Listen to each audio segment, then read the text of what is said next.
Hey there, it's Hannah. Um, my last video was kind of an homage to Starting Strength, which is a barbell compound lifting methodology that I've enjoyed for a number of years. And I wanted to do a video today, a really appreciative homage to an organization called Wittmer Rejuvenation Clinic, which is an online HRT hormone replacement therapy service, where you pay like a monthly subscription that is totally affordable. You have personalized care and regular routine blood work with a subject matter expert who looks at your labs, has periodic, really honest, deep diving conversations with you, is able to like unpack and translate what those numbers mean for you in terms of your hormonal terrain.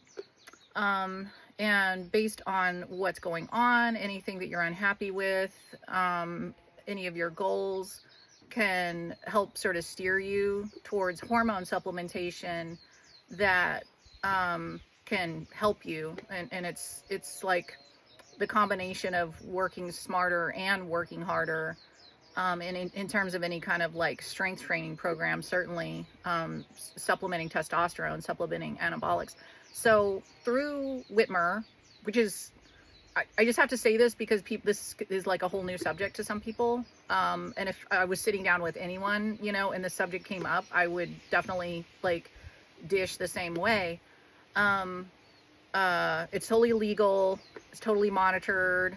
I know exactly what's going on with my blood work. I feel in really good hands. It's affordable.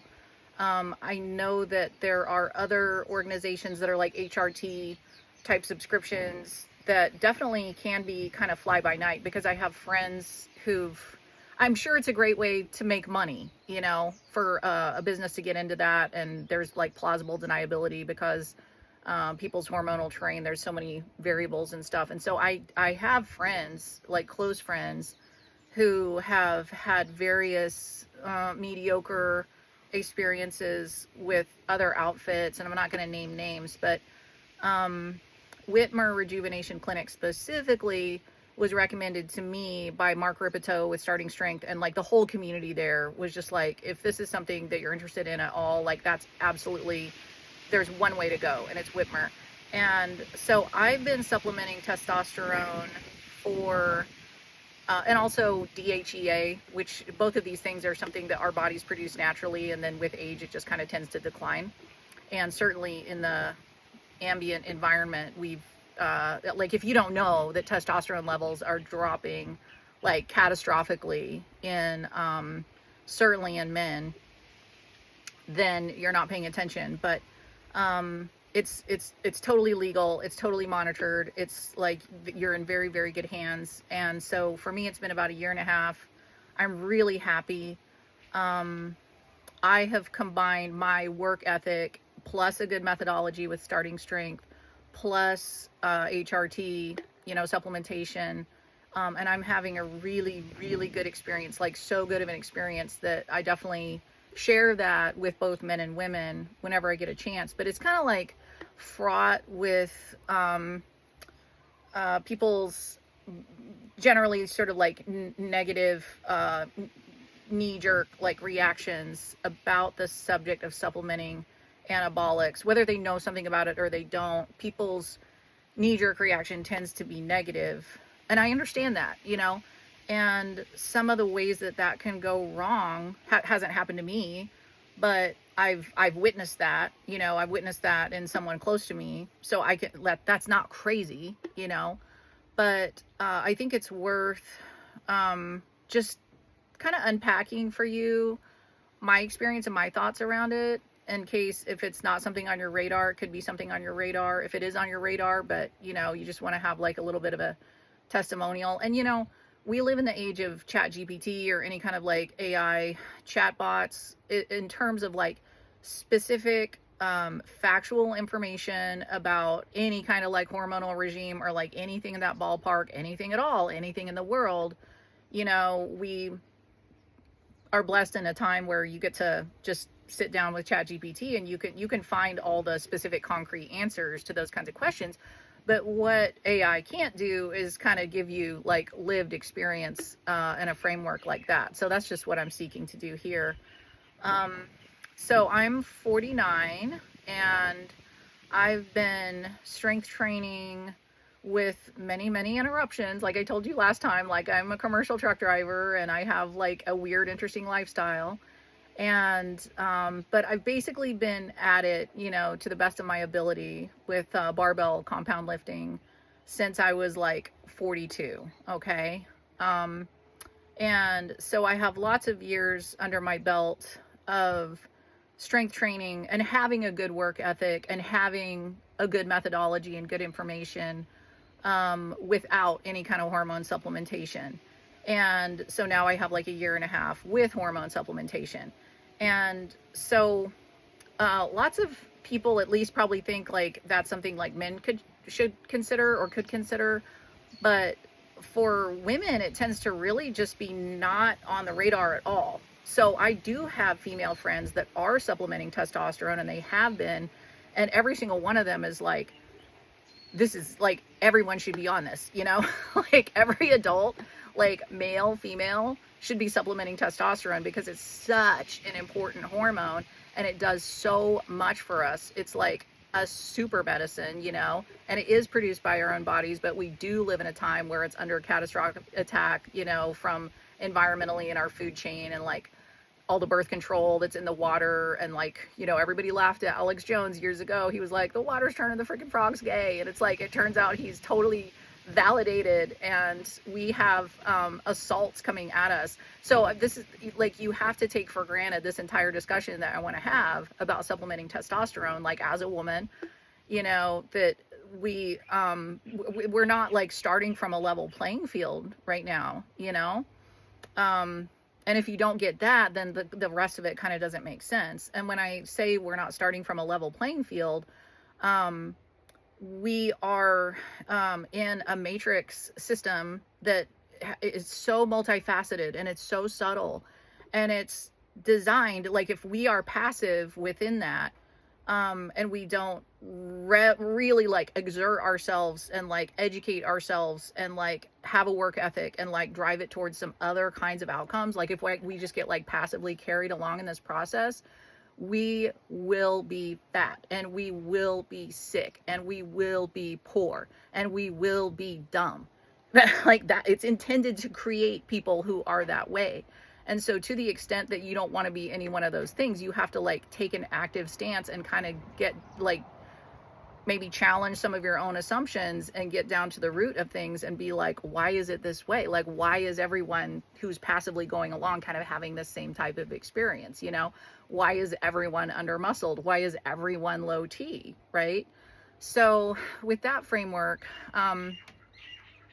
testosterone is the first thing that anyone should think of in terms of like mood problems or depression problems. And so we also live in a time where there's like zero hesitation to take men who are exhibiting signs of depression and anxiety and just like throw them onto SSRIs, you know, onto antidepressants and really powerful drugs that have like incredibly negative long-term consequences for our neurological pathways that deal with like feeling good naturally, you know, like serotonin and dopamine, without ever one single time looking and testing their T levels and being like, oh, their T is in the shitter, let's get their T up to like a normal range and then reassess, you know.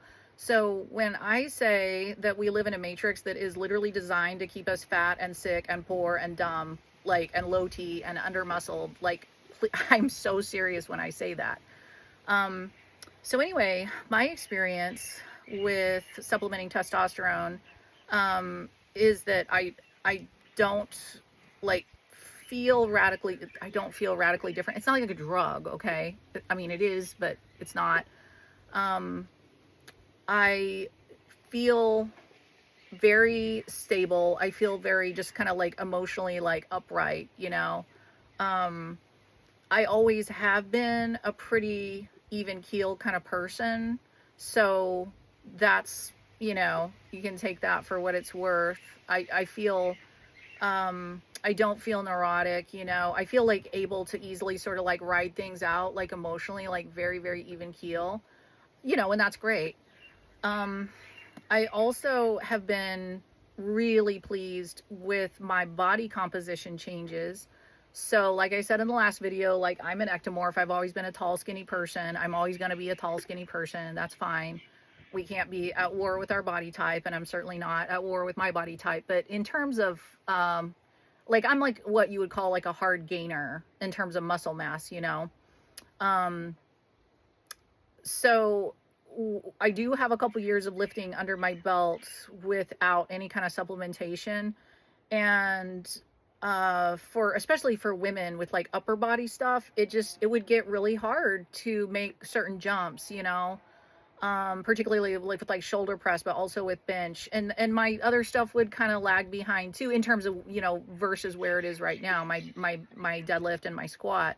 I mean, across the board with my lifts, it's not like magic. I mean, it's not like magic like grow juice. Like you still have to like be on a methodology and like do the thing. You have to do the thing, and the thing is challenging.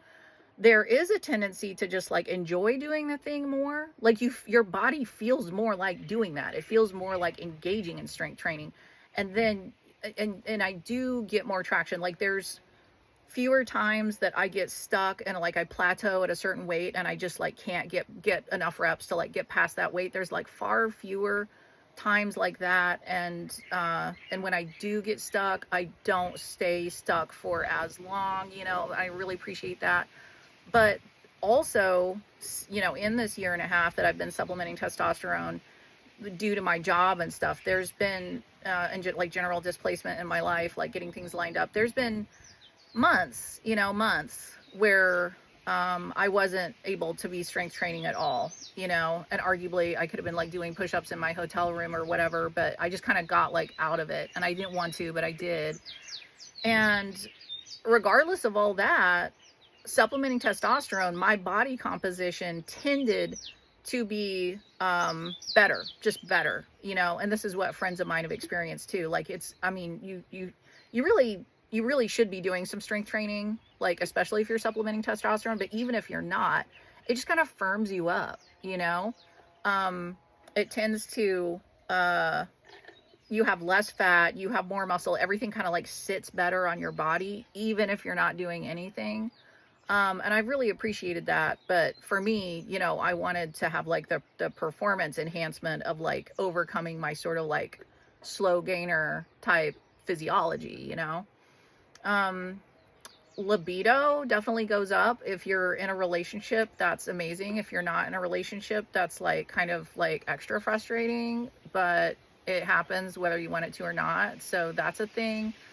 For sure, lots of women are in relationships and they are, you know, negotiating issues where like their husband or their boyfriend has like a higher libido than them, because this is kind of a thing for women, you know. They'll sort of like get into a comfortable situation and they're like, oh, my husband is my best friend, and like they already had their kids and they're like, you know, paying the bills and working the jobs and like all the normal stressors and stuff, and like the sex life thing just starts to be like a mismatch where like this is where these cliches come from, like I have a headache, like, you know, these kind of little excuses and stuff. Like women's libido can really fall off a cliff, and men's does too, but like not like men's libido doesn't really fall off a cliff, but their like erectile function can fall off a cliff, you know. And from what I understand, testosterone is really helpful with erectile functioning, you know. I also have to say that a plant-based, there's nothing like a plant-based diet to like, or at least like come down on the like animal products in terms of like erectile function, because it's literally part of your circulatory system. That's like maybe a subject for another video. So I can really strongly with like direct personal evidence, like talk about that. But yeah, apparently, you know, testosterone supplementation, like it makes sense that that would have to do with like men's like sexual functioning, but for women too, I think that if you're a woman and you have like sort of like high level of neuroticism and you're like downward spiraling a lot and like you feel like emotionally overwhelmed and you feel tired all the time and you can kind of like tend to catastrophize things, and then definitely think about testosterone. If you're frustrated with your body, you can't seem to lose fat, you can't seem to gain muscle, you can't seem to get energy to go to the gym, like the whole body composition is just like taking a left turn, definitely consider testosterone supplementation.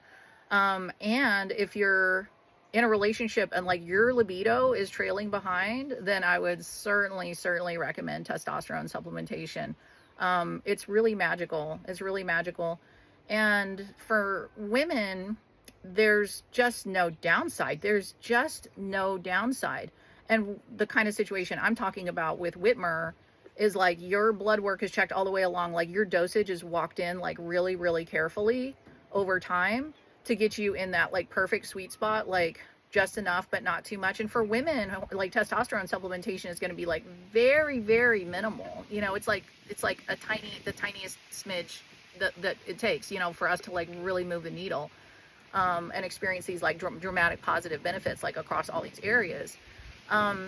We don't, we don't have gonads. Like there's nothing in our sexual reproductive functioning for testosterone to like knock out. We don't have to cycle it or anything. Like you can just like get on TRT and just stay on it, and it's amazing, and it just becomes part of your routine. For men, it is a little bit more complicated, but then there's a big caveat at the end of that. So first I'll explain the more complicated part. So for men have endogenous, meaning inside their body, endogenous testosterone production. And so the man's entire, but like the testosterone like fueled system is a system of efficiency.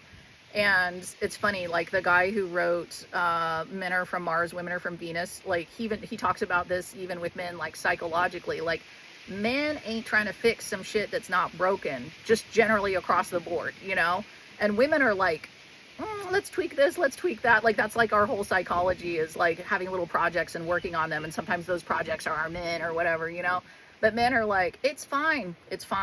So so men have endogenous production going on, and when they supplement and get exogenous testosterone going, then their endogenous system shuts down because it's like, well, I don't need to do this, somebody else is doing that, I don't need to do that.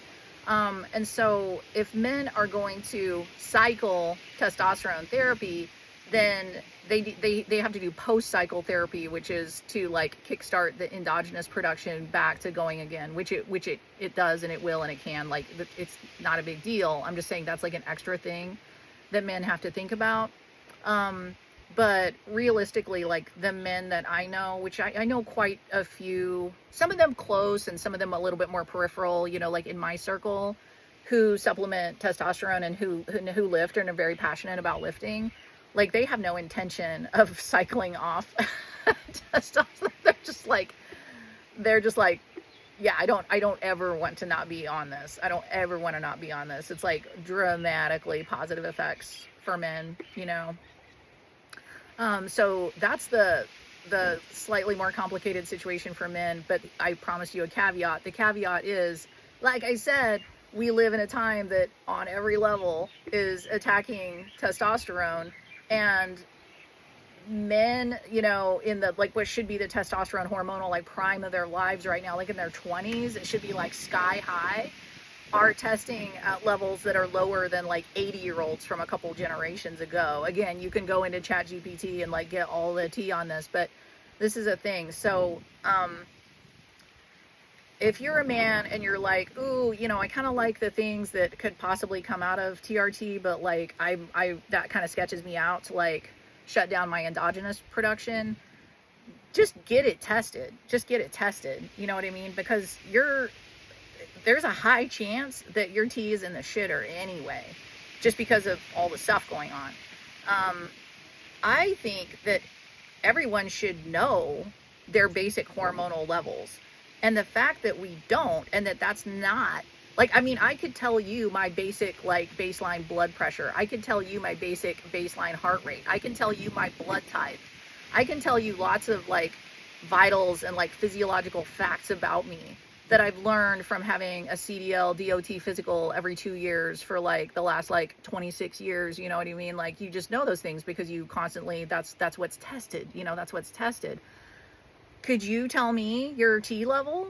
Like, could you, like, if you can't, then like, that's, you know what I'm saying? Like, the fact that this is never floated across our radar, it's never included in any of our stats or vitals or checks or physicals, is like super sketchy, because these hormones, and testosterone isn't the only one, but that's the one I have most direct experience with supplementing. For my, you know, I'm 49, so you might think, and Wittmer, you know, my nurse prac, she's always like letting me know that if I'm like kind of experiencing this or kind of experiencing that, it might be that time of life, and we can talk about that. And, you know, of course it's in my labs and stuff, and I'm like, I'm good. I'm like, I'm not interested in that unless I need to get interested in it or something, but like, I feel great.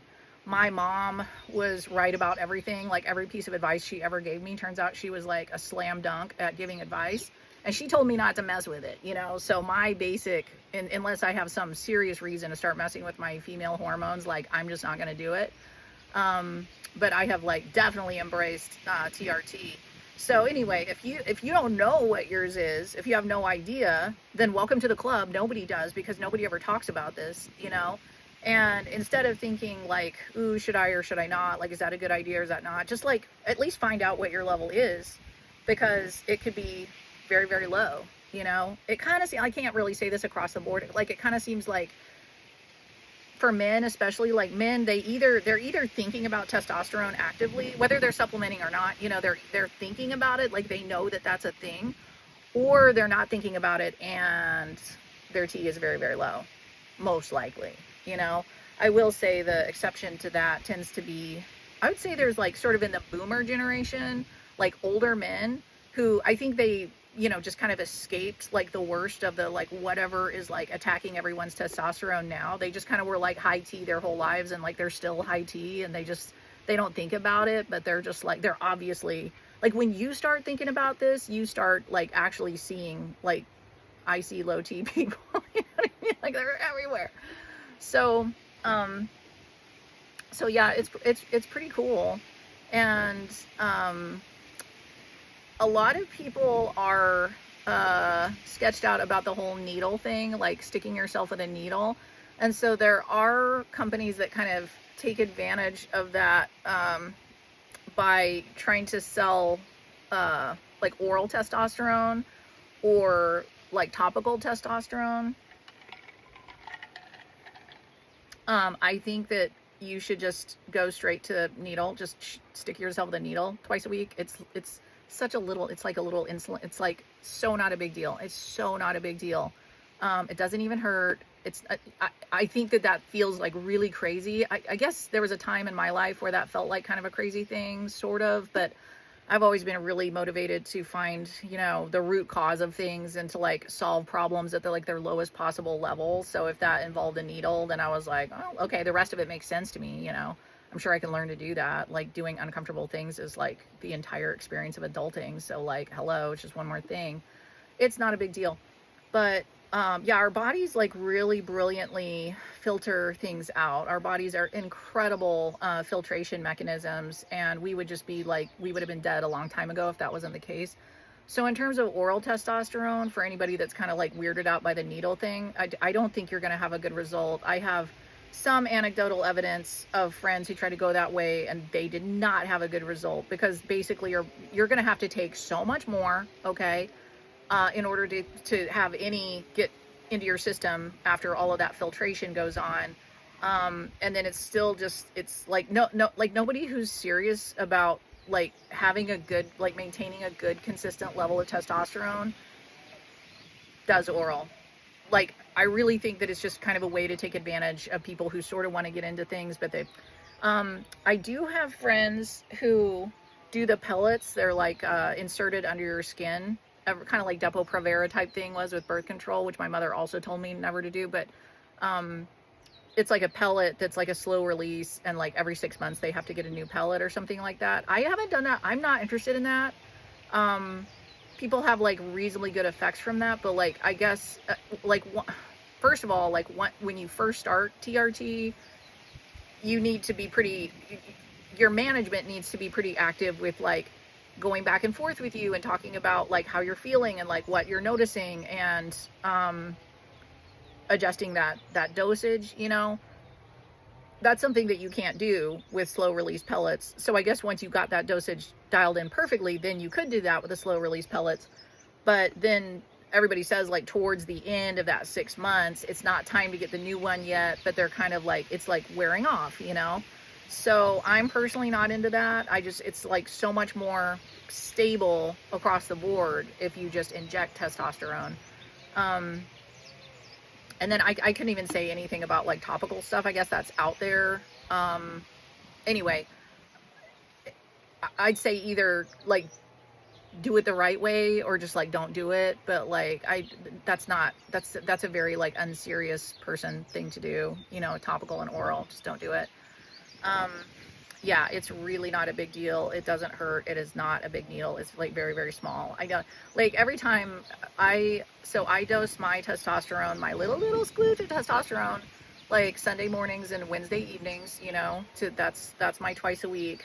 And I travel a lot for work, you know, I'm in all kinds of places. I'm like in hotels, I'm at job sites, I'm at fire camps, I'm at airports, I'm staying with friends on the mainland. I live here in Hawaii, like in an off-grid bungalow.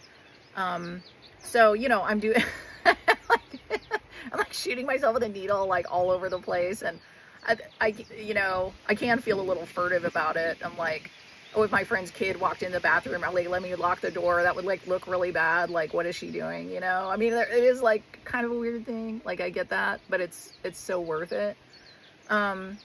So anyway, my T levels, you know, like we stabilized a long time ago, got my dose perfect. And, I'm never coming off a TRT. I'm not. It's too good. It's just like a huge adjunct to my life.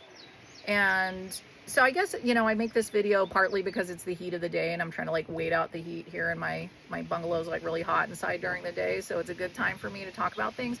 Second of all, I don't feel able to provide advice or to have advice about like many important subjects in the world. I just don't have an opinion on that, or I'm not good at that thing or whatever. But there's like a couple things that I feel like I've really moved the needle. Like I've used myself as a test subject with something that I was frustrated with, or maybe like a whole dimension of things that I was frustrated with that maybe I didn't realize they kind of all have one root thing that I can do about that. I mean, the saying is like, work smarter, not harder, right? And I'm like, both. Like, I think it's really important to have a work ethic. And I think it's really important to do everything that you can to not only like sort of like boost your efforts, like amplify your efforts, like create some kind of like force multiplier, you know, but to also recognize if you're in a situation like the fiat dollar, for instance. Like I told you last time, I'm a big Bitcoin fan. Like, why would I be into Bitcoin? Like, well, you know, you have to recognize that the entire system is like debasing all around us. So, you know, there's that too. There's work ethic, there's work smarter, not harder. Maybe do both, you know, like give yourself some force multiplication. But then there's also recognizing that you might not even be operating from a level playing field. You might be operating from a deficit.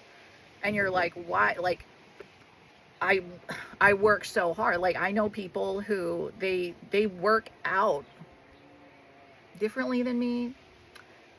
They work harder at their workouts than I do at mine, and they enjoy them far less. I'll say that. They enjoy their workouts far less than I enjoy mine. Their workouts last longer. They're more grueling. They're more boring. They're more strict with their diet. They're far more strict. They like obsess and like stress about like body stuff and like workout stuff and like diet stuff like a lot more than I do. And they're having far worse results than I am. And I attribute that to like I said, when I was like, you know, kind of got the information about this, which that's its own whole long story, like how I sort of like stumbled into this like realm of solution. But and the one sort of like weirdo thing about it seems to be that I gotta like stick myself with a needle twice a week. I was like, shit, I'd rather do that than like this like uphill battle, like Sisyphus pushing a rock. Like, so many people are doing this, you know, they are working so hard to have honestly like pretty mediocre results. So if, if you're like frustrated on any of those levels that I've mentioned, I just want you to know that Wittmer Clinic is out there, totally safe, totally legal, totally ethical, totally like everything that you need. I cannot recommend any of the other ones. There are some that I could definitely disrecommend for being super sketchy and fly by night. I think just go with this, go with Wittmer if this is something. And you could, you could just have a consult. There's so many things that you can address at the hormonal level. And it's just wild that we spend our whole lives not thinking about that. I mean, the only way the whole like trans agenda thing, that fortunately seems like we're kind of like exiting that insanity, but like the only way that something that insane could have gotten going is preying upon society's like complete ignorance about the hormonal terrain, and that's a real thing, that like, it's objective. Like, you absolutely cannot have male athletes competing in women's sports. And like, and some of my more left-leaning friends will be like, yeah, but there's also biologically female, trans men competing in men's sports. And I'm like, oh, like, what is it? And they're like, chess. And it's like, okay, like, you can't not get how fucked up that is if you understand anything about the hormonal terrain, so the fact that it got so much momentum, and that people think that being better at sports and being like bigger and stronger and like more coordinated, and all the things that men are because of their greater exposure to testosterone, even in utero, even in the womb, like literally their entire lives, that somehow that can just be overcome by women with like a work ethic, is like crazy, So sorry, little like side rant there, but yeah, it's just wild. It's just wild to have such an important thing that like affects everything from our mood to our libido to our body every day of our lives, just completely blinders, like off the radar. Like, it's a total blind spot for us. And now that it's not a blind spot for me anymore, it's like you really notice some stuff, and you can really benefit from that, if you plug into it the right way. So, there's some other sort of like peripheral interesting things on the subject that maybe I might want to talk about at some other time. And I feel a little bit vulnerable talking about this, because there is such like a negative knee-jerk reaction about anybody sticking themselves with a needle and like supplementing testosterone. Like, people immediately think like roid rage, or like, oh, like any muscles that you have just comes from that, and it's like, like it just like takes somebody's body and like makes it look like a bodybuilder, and they don't even do anything in the process. Like, I don't know, like all the things that people think. So, it's not like my first conversational go-to, like when I meet someone or something. Like, I get it, it's a little bit weird, but in the interests of, I mean, I guess I want to make a video where I could recommend my own video to somebody who's sort of like, I'm frustrated with all these things. And I'm like, there's a lot you can do. Like, there's a lot that you can do. You just got to think about outside the box a little bit. And what's funny too is like most people that I know, which is a minority, it's a subset. Most people that I know, men and women who are supplementing testosterone, they're like very averse to eating highly processed, like chemical ridden foods. Like, they eat really well, they eat really clean. They don't want fucking vaccinations. Like, they don't want like unnecessary drugs. They don't want any drugs, and they wouldn't even like want to jump on a course of antibiotics or something. Like, they would like really give it some thought before they would like stick a pharmaceutical in their mouth. Like, they're pretty like clean living people who like think about stuff, like they connect the dots, and oddly enough, almost everyone. So then that's the minority. The majority tends to be kind of like, I don't know, like roids are bad. And also will just kind of stick anything in their mouths, whether it's like, a donut or a pharmaceutical, or like, oh, the TV said I got to go get vaccinated. It's time to get my flu vaccine or whatever. Like, they'll just kind of do it, So, it's like a little bit, it makes sense actually, but it is kind of like a little bit counterintuitive on the surface. So Anyway, yeah, there's whether you know it or not, there's like a thriving community of men and women who are just like having their best life and supplementing testosterone under medical supervision safely and legally, you know. And this is something I would want to tell anyone if, you know, if they like were having any frustrations that I felt that could address. I would say, first of all, get lifting, you know, start doing some barbell, but like shortly thereafter, you might want to fucking start doing some TRT because it's great, you know? So that is my transmission on that subject. I hope you enjoyed it, and have a great day. See you next time.